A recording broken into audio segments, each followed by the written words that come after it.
8वीं कक्षा।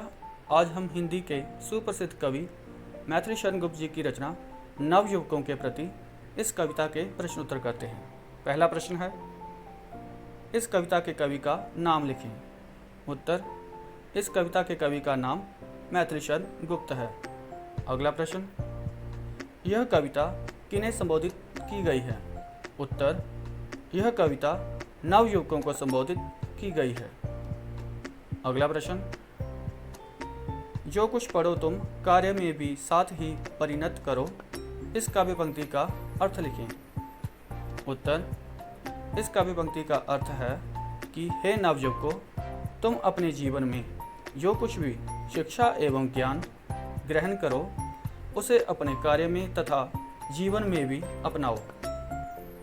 अगला प्रश्न है, नवयुवकों के सम्मुख कौन से दो पथ हैं, उन्हें किस पथ का चुनाव करना चाहिए।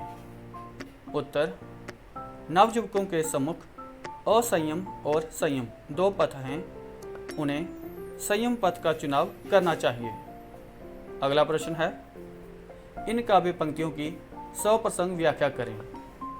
दो पथ असंयम और संयम है, तुम्हें अब सब कहीं। पहला अशुभ है, दूसरा शुभ है, इसे भूलो नहीं। पर मन प्रथम की ओर ही तुमको झुकावेगा अभी। यदि तुम ना संभलोगे अभी तो फिर ना संभलोगे कभी। प्रसंग, यह पंक्तियाँ हमारी हिंदी की पाठ्य पुस्तक में संकलित कविता नवयुवकों के प्रति में से ली गई हैं। इसके कवि मैथिली शरण गुप्त जी हैं। इसमें कवि ने नवयुवकों को साहसपूर्वक शुभ कर्म करने की प्रेरणा दी है।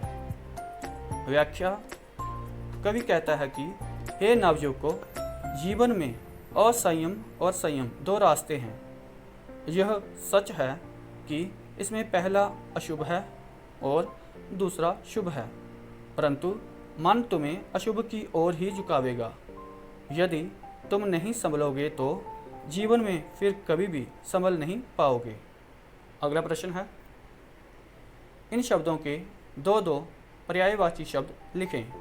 मनुज मनुष्य मानव, ज्योति प्रकाश उजाला, संसार जग दुनिया, पथ रास्ता मार्ग। अगला प्रश्न है, विपरीत शब्द बनाएं। अब हम कुछ शब्दों के आगे अ लगाकर उनके विपरीत शब्द बनाएंगे, जैसे असंयम, अशुभ, अधर्म, अविश्वास। धन्यवाद।